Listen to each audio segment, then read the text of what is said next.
सभी शिव प्रेमी शिव भक्तों एवं शिव शिष्यों को मेरा प्रणाम। आज शिव महापुराण के अमृतमय कथा में आप श्रवण करेंगे शिव नाम जप तथा भस्म धारण की महिमा, त्रिपुंड और देवता, त्रिपुंड के देवता और स्थान आदि का प्रतिपादन। ऋषि बोले महाभाग व्यास जी, ऋषि बोले महाभाग व्यास सुत जी, आपको नमस्कार है। अब आप उस परम उत्तम भस्म महात्म्य का ही वर्णन कीजिए। भस्म महात्म्य, रुद्राक्ष महात्म्य तथा उत्तम नाम महात्म्य, इन तीनों का परम प्रसन्नता पूर्वक प्रतिपादन कीजिए और हमारे हृदय को आनंदित कीजिए। सूत जी ने कहा, महर्षियों, आपने बहुत उत्तम बात पूछी है। यह समस्त लोगों के लिए हितकारक विषय है। जो लोग भगवान शिव की उपासना करते हैं वे धन्य हैं, कृतार्थ हैं। उनका देह धारण सफल है तथा उनके समस्त कुल का उद्धार हो गया। जिनके मुख में भगवान शिव का नाम है, जो अपने मुख से सदाशिव और शिव इत्यादि नामों का उच्चारण करते रहते हैं, पाप उनका उसी तरह स्पर्श नहीं करते जैसे खदिर वृक्ष के अंगार को छूने वाला साहस कोई भी प्राणी नहीं कर सकता। हे श्री शिव, आपको नमस्कार है। श्री शिवाय नमस्तुभ्यम। ऐसी बात जब मुंह से निकलती है तब वह मुख समस्त पापों का विनाश करने वाला पावन तीर्थ बन जाता है। जो मनुष्य प्रसन्नता पूर्वक उस मुख का दर्शन करता है उसे निश्चय ही तीर्थ सेवन जनित फल प्राप्त होता है। ब्राह्मणों, शिव का नाम, विभूति, भस्म तथा रुद्राक्ष, ये तीनों त्रिवेणी के समान परम पुण्यमय माने गए हैं। जहाँ ये तीनों शुभतर वस्तुएं सर्वदा रहती है, उसके दर्शन मात्र से मनुष्य त्रिवेणी स्नान का फल पा लेता है। भगवान शिव का नाम गंगा है, विभूति यमुना है मानी गई है, यमुना मानी गई है तथा रुद्राक्ष को सरस्वती कहा गया है।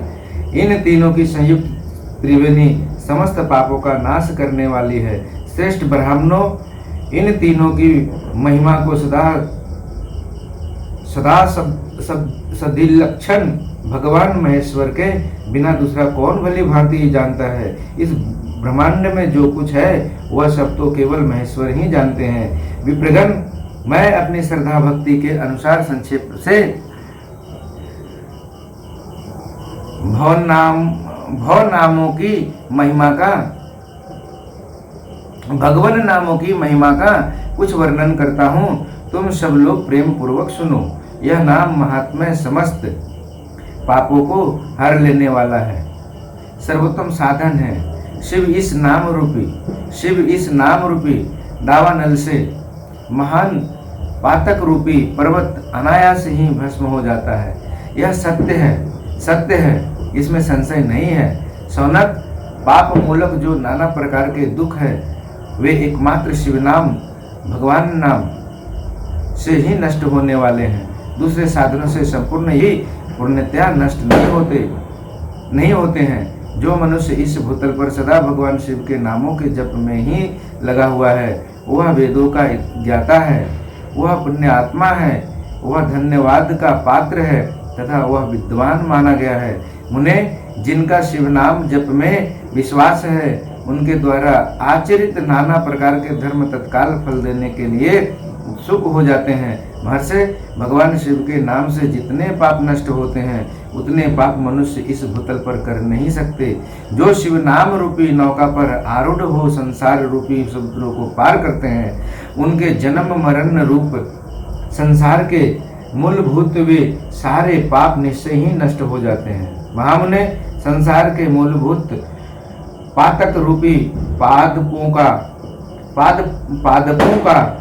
शिव नाम रूपी कुठार से निश्चय ही नाश हो जाता है। जो पाप रूपी दावानल से पीड़ित है, उन्हें शिव नाम रूपी अमृत का पान करना चाहिए। पापों के दावानल से दग्ध होने वाले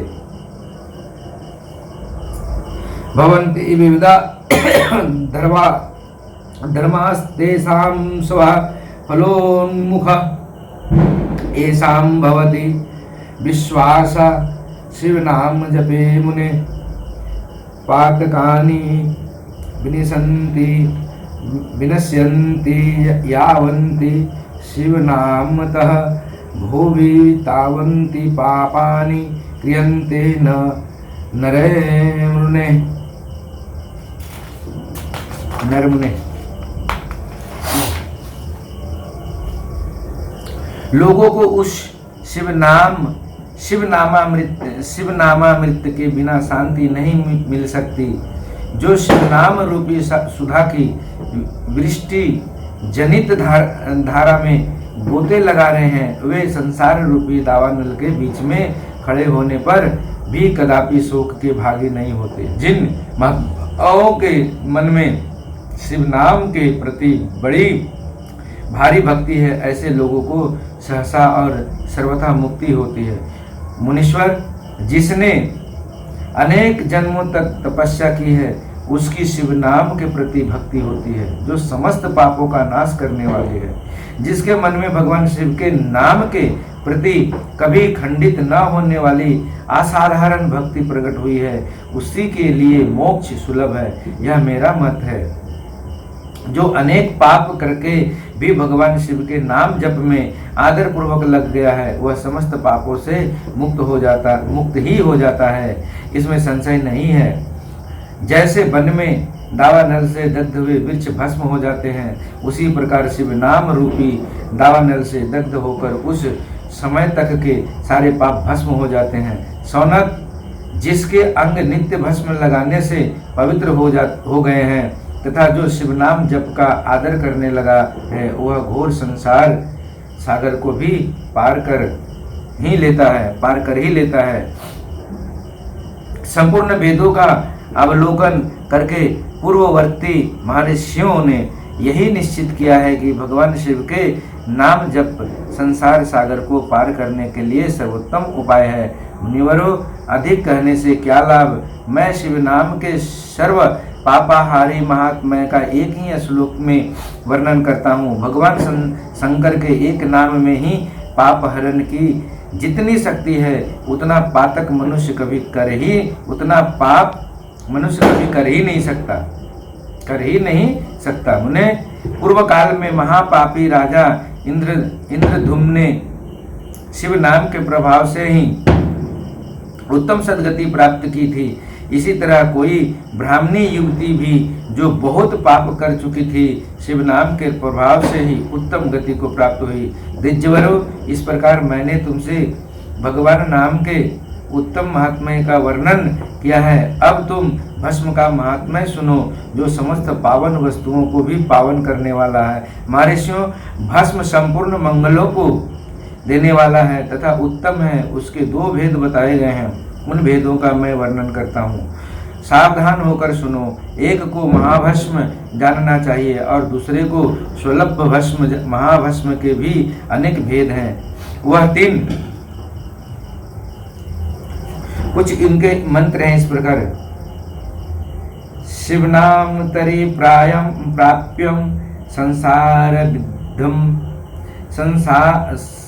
संसाराब्धिं तरन्ति ते संसार मूल पपानि तानि नश्यन्तय संशयम् संसार मूलभूतानं पातकानं महामुने शिवनाम कुठारेन विनाशो जायते ध्रुवम् शिवनामामृतं पेयम् पापदवानलादित्यः पापद्वाग्नि तप्तानां शान्तितस्तेन विना नहि शिवेति नाम पीयूष वर्षाधारा परिपल्लुतः संसार दव मध्येऽपि न शुचन्ति कदाचन शिवनाम्नि महाभक्ति जीता येषां महात्मानं तदिधानं तु सहसा मुक्ति भवति सर्वतः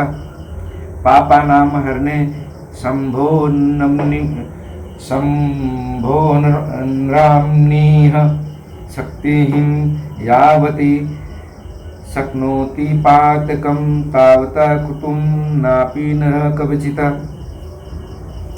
महाभस्म के अनेक भेद हैं। वह 3 प्रकार का कहा गया है। श्रौत, अस्मारत और लौकिक स्वल्प भस्म के भी बहुत से भेदों का वर्णन किया गया है। श्रौत और अस्मारत भस्म को केवल दिग्गजों के ही उपयोग में आने के योग्य कहा गया है। तीसरा, जो लौकिक भस्म है वह अन्य सब लोगों के भी उपयोग में आ सकता है। श्रेष्ठ महर्षियों ने यह बताया है कि दिग्गजों के वैदिक मंत्र के उच्चारण पूर्वक भस्म धारण करना चाहिए।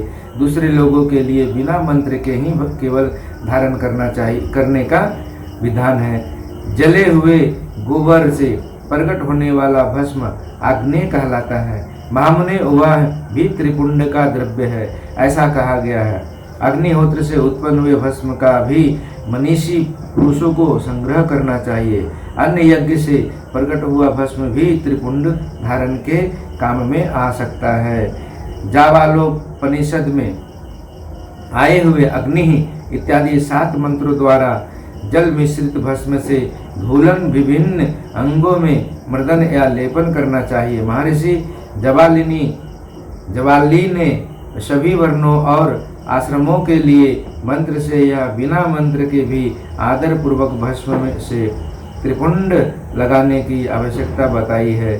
समस्त अंगों में सजल भस्म को मलना अथवा विभिन्न अंगों में तिरछा त्रिपुंड लगाना, इन कार्यों को मोक्षार्थी पुरुष प्रमाद से भी न छोड़े, ऐसा श्रुति का आदेश है। भगवान शिव और विष्णु ने भी त्रिपुंड धारण किया है।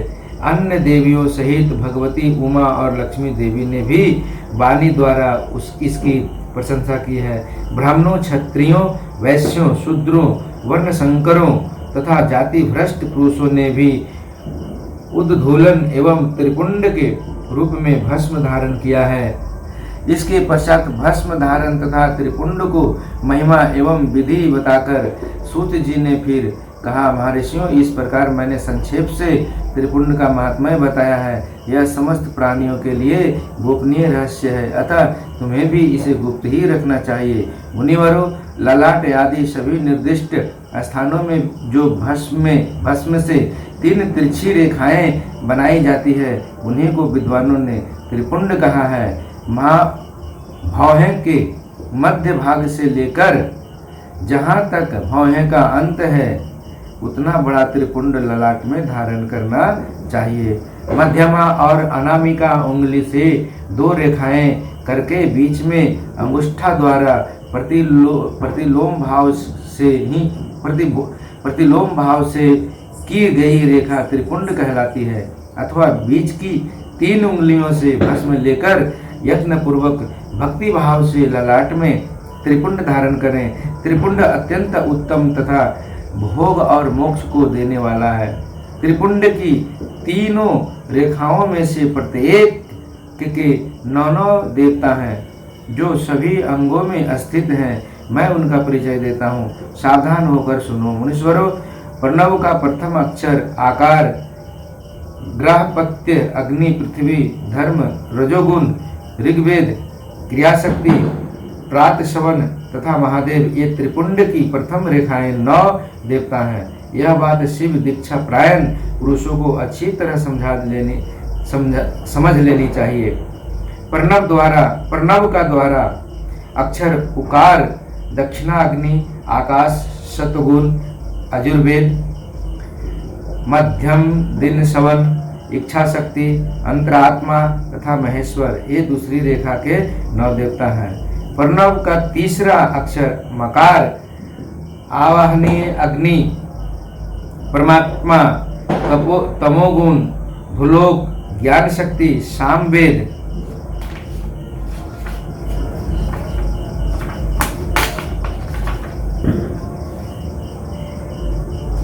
तृतीय शवन तथा शिव, ये तीसरी रेखा के 9 देवता हैं। इस प्रकार स्थान देवताओं को उत्तम भक्ति भाव से नित्य नमस्कार करके स्नान आदि से शुद्ध हुआ पुरुष यदि त्रिपुंड धारण करे तो भोग और मोक्ष को भी प्राप्त कर लेता है। मुनीश्वर, ये संपूर्ण अंगों में स्थान देवता बताए गए हैं। अब उनके संबंधी स्थान बताता हूँ, भक्ति पूर्वक सुनो। 32, 16, 8 अथवा 5 स्थानों में त्रिपुंड का न्यास करके मस्तक, ललाट, दोनों कान, दोनों नेत्र, दोनों नासिका, मुख, कंठ, दोनों हाथों, दोनों कोहनी, दोनों कलाई, हृदय, दोनों पार्श्व भाग, नाभि, दोनों अंडकोश, दोनों उरु, दोनों गुल्फ, दोनों घुटने, दोनों पिंडली और दोनों पैर, ये 32 उत्तम स्थान है। इनमें क्रमशः अग्नि, जल, पृथ्वी, वायु, 10 दिक्प्रदेश, 10 दिक्पाल तथा 8 वसुओं का निवास है। धर, ध्रुव, सोम, आप, अनिल, अनल, प्रत्युष और प्रभास, ये 8 वसु कहे गए हैं। इन सब का नाम मात्र लेकर इनके स्थानों में विद्वान पुरुष त्रिपुंड धारण करें अथवा एकाग्र चित्त हो 16 स्थानों में ही त्रिपुंड धारण करें। मस्तक, ललाट, कंठ, दोनों कंधों, दोनों भुजाओं, दोनों कोहनियों तथा दोनों कलाइयों में, हृदय में, नाभि में, दोनों पसलियों में तथा पृष्ठभाग में त्रिपुंड लगाकर वहां दोनों अश्विनी कुमार को शिव शक्ति, रुद्र, ईश तथा नारद का और वाम आदि 9 शक्तियों का पूजन करें। ये सब मिलकर 16 देवता हैं। अश्विनी कुमार 2 कहे गए हैं, नास्त्य और दस्त्र अथवा मस्तक, केश, दोनों कान, मुख, दोनों भुजा, हृदय, नाभि, दोनों उरु, दोनों जानू, दोनों पैर और पृष्ठभाग, इन 16 स्थानों में 16 त्रिपुंड का न्यास करें। मस्तक में शिव, केश में चंद्रमा, दोनों कानों में रुद्र और ब्रह्मा, मुख में विघ्नराज गणेश, दोनों भुजाओं में विष्णु और लक्ष्मी, हृदय में शंभु, नाभि में प्रजापति, दोनों जरुओं में नाग और नाग कन्याएं, दोनों घुटनों में ऋषि कन्याएं, दोनों पैरों में समुद्र तथा विशाल पृष्ठभाग में संपूर्ण तीर्थ देवता रूप से विराजमान है। इस प्रकार 16 स्थानों का परिचय दिया गया है। अब 8 स्थान बताए जाते हैं। ग्रह स्थान, ललाट, परम उत्तम, कर्ण युगल, दोनों कंधे, हृदय और नाभि, ये 8 स्थान है। इनमें ब्रह्मा तथा सप्तऋषि, ये 8 देवता बताए गए हैं। मुनीश्वरों, भस्म के स्थानों को जानने वाले विद्वानों ने इस तरह 8 स्थानों का परिचय दिया है। अथवा मस्तक, दोनों भुजाएं, हृदय और नाभि, इन 5 स्थानों को भस्मवेता पुरुषों ने भस्म धारण के योग्य बताया है। अथा संभव देश काल आदि की अपेक्षा रखते हुए उपधलन, भस्म को अभिमंत्रित करना और जल में मिलाना आदि कार्य करें। यदि उपधलन में भी असमर्थ हो तो त्रिपुंड आदि लगाएं। त्रिनेत्रधारी, तीनों गुणों के आधार और तीनों देवताओं के जनक भगवान शिव का स्मरण करते हुए नमः शिवाय कहकर ललाट में त्रिपुंड लगाएं। ईशाभ्याम नमः ऐसा कहकर दोनों पार्श्व भाग में त्रिपुंड धारण करें। बीजाभ्याम नमः यह बोलकर दोनों कलाइयों में भस्म लगाएं। पृथुभ्याम नमः कहकर नीचे के अंगों में, उमेशाभ्याम नमः कहकर ऊपर के अंगों में तथा भीमाय नमः कहकर पीठ में और सिर के पिछले भाग में त्रिपुंड लगाना चाहिए। सूत जी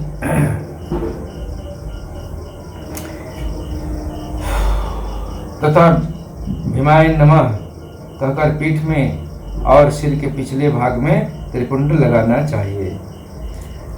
आज की शिव महापुराण की कथा मैं अपने गुरु के चरणों में यहीं पे विराम करता हूँ। आप सबको फिर से मैं प्रणाम करता हूँ। मेरा प्रणाम स्वीकार कीजिए। सबको मेरा प्रणाम।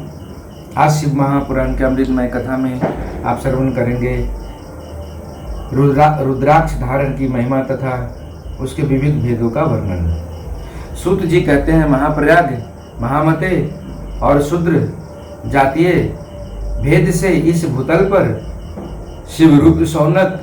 अब मैं संक्षेप से रुद्राक्ष का महात्म्य बता रहा हूँ, सुनो। रुद्राक्ष शिव को बहुत ही प्रिय है, इसे परम पावन समझना चाहिए। रुद्राक्ष के दर्शन से, स्पर्श से तथा उस पर जप करने से वह समस्त पापों का अपहरण करने वाला माना गया है। मुने, पूर्व काल में परमात्मा शिव ने समस्त लोगों का उपकार करने के लिए देवी पार्वती के सामने रुद्राक्ष की महिमा का वर्णन किया था। भगवान शिव बोले, महेश्वरी शिवे, मैं तुम्हें तुम्हारे प्रेमवश भक्तों के हित की कामना से रुद्राक्ष की महिमा का वर्णन करता हूँ, सुनो। महसानी पूर्वकाल की बात है। मैं मन को संयम में रखकर हजारों दिव्य वर्षों तक घोर तपस्या में लगा रहा। एक दिन सहसा मेरा मन शुद्ध हो उठा। परमेश्वरी, मैं संपूर्ण लोगों का उपकार करने वाला स्वतंत्र परमेश्वर हूँ। अतः उस समय मैंने लीलावश ही अपने दोनों नेत्र खोलते ही मेरे मनोहर नेत्र पुटों से कुछ जल की बूंदें गिरी। आंसू की उन बूंदों से वहाँ रुद्राक्ष नामक वृक्ष पैदा हो गया। भक्तों पर अनुग्रह करने के लिए वे अश्रुबिंदु अस्थावर भाव को प्राप्त हो गए।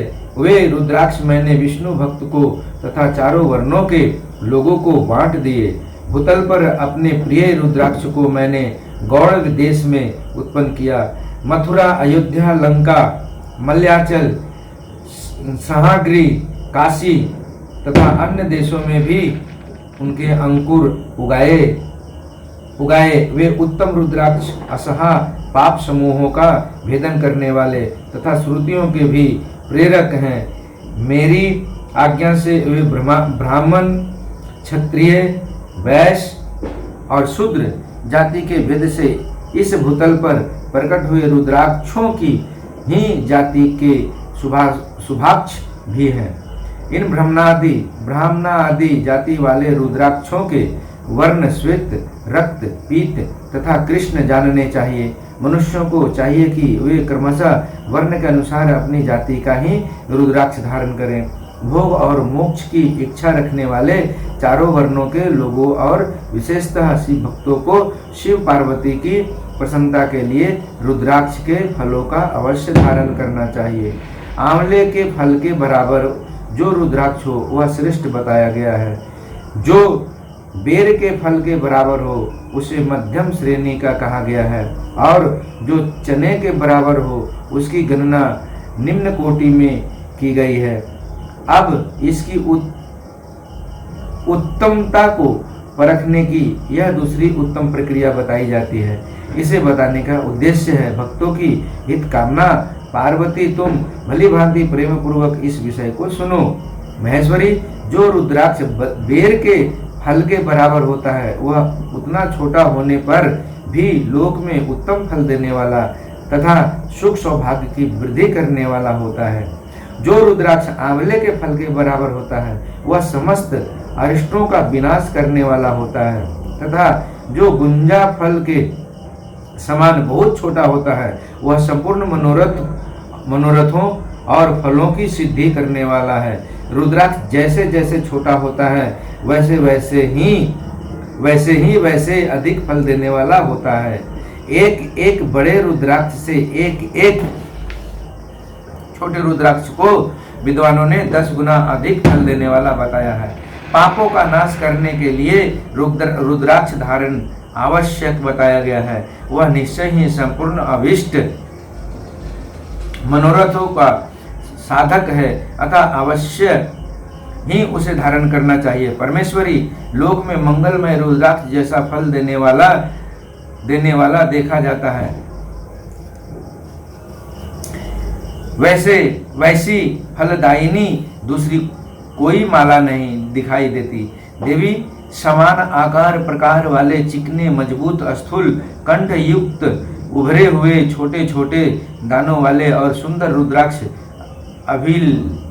अभिलषित पदार्थों के दाता तथा सदैव भोग और मोक्ष देने वाले हैं। जिसे कीड़ों ने दूषित कर दिया है, जो टूटा फूटा हो, जिसमें उभरे हुए दाने न हो, जो वर्ण युक्त हो तथा जो पूरा गोल न हो, इन 5 प्रकार के रुद्राक्ष को त्याग देना चाहिए। जिस रुद्राक्ष में अपने आप ही डोरा पिरोने के योग्य छिद्र हो गया हो वही यहाँ उत्तम माना गया है। जिसमें मनुष्य के प्रयत्न से छेद किया गया हो वह मध्यम श्रेणी का होता है। रुद्राक्ष धारण बड़े बड़े पातकों का नाश करने वाला है। इस जगत में 1100 रुद्राक्ष धारण करके मनुष्य जिस फल को पाता है उसका वर्णन सैकड़ों वर्षों में भी नहीं किया जा सकता। भक्तिमान पुरुष 550 रुद्राक्ष के दानों का सुंदर मुकुट बना ले और उसे सिर पर धारण करे 308 दानों को लंबे सूत्र में पिरोकर एक हार बना ले। वैसे 3 हार बनाकर भक्ति प्रायण पुरुष उनका यजोपवीत तैयार करे और उसे यथास्थान धारण किए रहे। इसके बाद किस अंग में कितने रुद्राक्ष धारण करने चाहिए यह बताकर सूत जी बोले, महर्षियों, सिर पर ईशान मंत्र से, कान में तत्पुरुष मंत्र से तथा गले और हृदय में अघोर मंत्र से रुद्राक्ष धारण करना चाहिए। विद्वान पुरुष दोनों हाथों में अघोर बीज मंत्र से रुद्राक्ष धारण करें। उधर पर वामदेव मंत्र से 15 रुद्राक्षों द्वारा गुथी हुई माला धारण करें अथवा अंगों सहित प्रणव का 5 बार जप करके रुद्राक्ष की 3, 5 या 7 मालाएं धारण करें अथवा मूल मंत्र नमः शिवाय से ही समस्त रुद्राक्षों का धारण करें। रुद्राक्षधारी पुरुष अपने खान पान में मदिरा, मांस, लहसुन, प्याज, सहिजन, लिसोड़ा आदि को त्याग दें। गिरिराज नंदिनी उमे श्वेत रुद्राक्ष केवल ब्राह्मणों को ही धारण करना चाहिए। गहरे लाल रंग का रुद्राक्ष क्षत्रियों के लिए हितकर बताया गया है। वैश्यों के लिए प्रतिदिन बारंबार पीले रुद्राक्ष को धारण करना आवश्यक है और शूद्रों को काले रंग का रुद्राक्ष धारण करना चाहिए। यह वेदोक्त मार्ग है। ब्रह्मचारी, वानप्रस्थ, गृहस्थ और सन्यासी सबको नियम पूर्वक रुद्राक्ष धारण करना चाहिए। उचित है, इसे धारण करने का सौभाग्य बड़े पुण्य से प्राप्त होता है। उन्हें पहले आंवले के बराबर और फिर उससे भी छोटे रुद्राक्ष धारण करें। और जो रोगी हो जिनमें दाने ना हो, जिन्हें कीड़े ने खा लिया हो, जिनमें पिरोने योग्य छेद ना हो, ऐसे रुद्राक्ष मंगलाकांक्षी पुरुषों को नहीं धारण करने चाहिए। रुद्राक्ष मेरा मंगलमय लिंग विग्रह है। वह अंततोगत्वा चने के बराबर लघुतर होता है। सूक्ष्म रुद्राक्ष को ही सदा प्रशस्त माना गया है। सभी आश्रमों, समस्त वर्णों, स्त्रियों और शूद्रों को भी भगवान शिव की आज्ञा के अनुसार सदैव रुद्राक्ष धारण करना चाहिए। यातियों के लिए प्रणव के उच्चारण पूर्वक रुद्राक्ष धारण का विधान है। जिसके ललाट में त्रिपुंड लगा हो और सभी अंग रुद्राक्ष से विभूषित हो तथा जो मृत्युंजय मंत्र का जप कर रहा हो, उसका दर्शन करने से साक्षात रुद्र के दर्शन का फल प्राप्त होता है।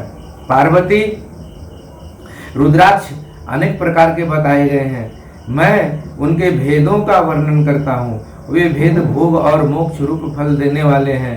तुम उत्तम भक्ति भाव से उनका परिचय सुनो। एक मुख वाला रुद्राक्ष साक्षात शिव का स्वरूप है। वह भोग और मोक्ष रूपी फल प्रदान करता है। जहाँ रुद्राक्ष की पूजा होती है वहाँ से लक्ष्मी दूर नहीं जाती। जहाँ रुद्राक्ष की पूजा होती वहाँ से लक्ष्मी दूर नहीं जाती। उस स्थान के सारे उपद्रव नष्ट हो जाते हैं तथा वहाँ रहने वाले लोगों की संपूर्ण कामनाएं पूर्ण होती है। 2 मुख वाला रुद्राक्ष देव देवेश्वर कहा गया है। वह संपूर्ण कामनाओं और फलों को देने वाला है। 3 मुख वाला रुद्राक्ष सदा साक्षात साधन का फल देने वाला है। उसके प्रभाव से सारी विधाएं प्रतिष्ठित होती है। 4 मुख वाला रुद्राक्ष साक्षात ब्रह्मा का रूप है। वह दर्शन और स्पर्श से शीघ्र ही धर्म, अर्थ, काम और मोक्ष इन चारों पुरुषार्थों को देने वाला है। 5 मुख वाला रुद्राक्ष साक्षात कालाग्नि रुद्र रूप है। वह सब कुछ करने में समर्थ है, सबको मुक्ति देने वाला तथा संपूर्ण मनोवांछित फल प्रदान करने वाला है। 5 मुख रुद्राक्ष समस्त पापों को दूर कर देता है। 6 मुख वाला रुद्राक्ष कार्तिकेय का स्वरूप है।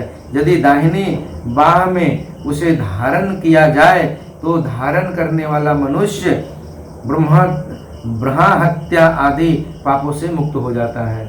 इसमें संशय नहीं है। महेश्वरी, 7 मुख वाला रुद्राक्ष अनंग स्वरूप और अनंग नाम से ही प्रसिद्ध है। देवेशी उसको धारण करने से दरिद्र भी ऐश्वर्यशाली हो जाता है।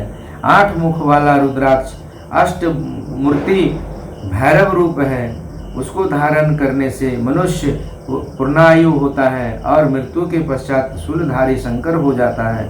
9 मुख वाले रुद्राक्ष को भैरव तथा कपिल मुनि का प्रतीक माना गया है, अथवा 9 रूप धारण करने वाली महेश्वरी दुर्गा उसकी अधिष्ठधात्री देवी मानी गई है। जो मनुष्य भक्ति प्रायण हो अपने बाएं हाथ में नवमुख रुद्राक्ष को धारण करता है, वह निश्चय ही मेरे समान सर्वेश्वर हो जाता है, इसमें संशय नहीं है। महेश्वरी 10 मुख वाला रुद्राक्ष साक्षात भगवान विष्णु का रूप है।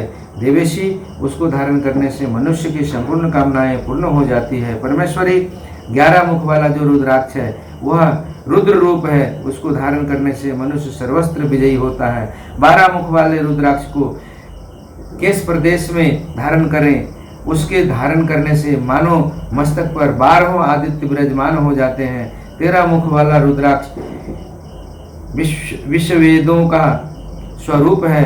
उसका धारण करके मनुष्य संपूर्ण अभिष्टों को पाता है तथा सौभाग्य और मंगल लाभ करता है। 14 मुख वाला जो रुद्राक्ष है वह परम शिव रूप है। उसे भक्ति पूर्वक मस्तक पर धारण करें, इससे समस्त पापों का नाश हो जाता है। गिरिराज कुमारी, इस प्रकार मुखों के भेद से रुद्राक्ष के 14 भेद बताए गए हैं। अब तुम क्रमशः उन रुद्राक्षों के धारण करने का मंत्रों का प्रसन्नता पूर्वक सुनो। ओम ह्रीं नमः, ओम नमः, ओम क्लीं नमः, ओम ह्रीं नमः, ओम ह्रीं नमः, ओम ह्रीं हुं नमः, ओम हुं नमः। इसमें सारे नंबर दिए हुए हैं। पहला नंबर का रुद्राक्ष में है 1 नंबर ओम ह्रीं नमः, दूसरा ओम नमः, तीसरा ओम क्लीं नमः, चौथा ओम ह्रीं नमः, 5वां ओम ह्रीं नमः, 6ठा ओम ह्रीं हुं नमः, 7वां ओम हुं नमः, 8वां ओम हुं नमः, 9वां ओम ह्रीं हुं नमः, 10वां ओम ह्रीं हुं नमः, 11 ओम ह्रीं हुं नमः, 12 क्रोम छौम रौम नमः, 13 ओम ह्रीं नमः, 14 ओम नमः। इन 14 मंत्रों द्वारा क्रमशः 1 से लेकर 14 मुख वाले रुद्राक्षों को धारण करने का विधान है।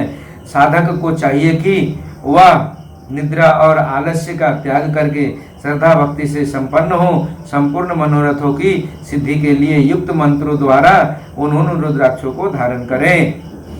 रुद्राक्ष की माला धारण करने वाले पुरुष को देखकर भूत प्रेत पिशाच डाकनी शाकनी तथा जो अन्य द्रोहकारी राक्षस आदि हैं वे सबके सब दूर भाग जाते हैं। जो कृत्रिम अभिचार आदि प्रयुक्त होते हैं वे सब रुद्राक्षधारी को देखकर सशंक हो दूर खिसक जाते हैं। पार्वती, रुद्राक्ष मालाधारी पुरुषों को देखकर मैं शिव, भगवान विष्णु, देवी दुर्गा, गणेश, सूर्य तथा अन्य देवता भी प्रसन्न हो जाते हैं। महेश्वरी, इस प्रकार रुद्राक्ष की महिमा को जानकर धर्म की वृद्धि के लिए भक्ति पूर्वक पूर्वोक्त मंत्रों द्वारा विधिवत उसे धारण करना चाहिए। मुनीश्वर भगवान शिव ने देवी पार्वती के सामने जो कुछ कहा था वह सब तुम्हारे प्रश्न के अनुसार मैंने कह सुनाया। मुनीश्वरों, मैंने तुम्हारे समक्ष इस विंध्येश्वर संहिता का वर्णन किया है। यह संहिता संपूर्ण सिद्धियों को देने वाली तथा भगवान शिव की आज्ञा से नित्य मोक्ष प्रदान करने वाली है। आज विंध्येश्वर संहिता संपूर्ण हुआ। आप सबको मेरा प्रणाम, मेरे गुरु महादेव को मेरा प्रणाम। आज की विंध्येश्वर संहिता की जो कथा थी अमृत में, आज यहीं गुरु चरणों में, मेरे महादेव के चरणों में, मेरे गुरु महादेव के चरणों में विराम करता हूँ। अगले वीडियो में आप रुद्र संहिता प्रथम सृष्टि खंड का अध्ययन करेंगे, इसका अमृतमय कथा रसपान करेंगे।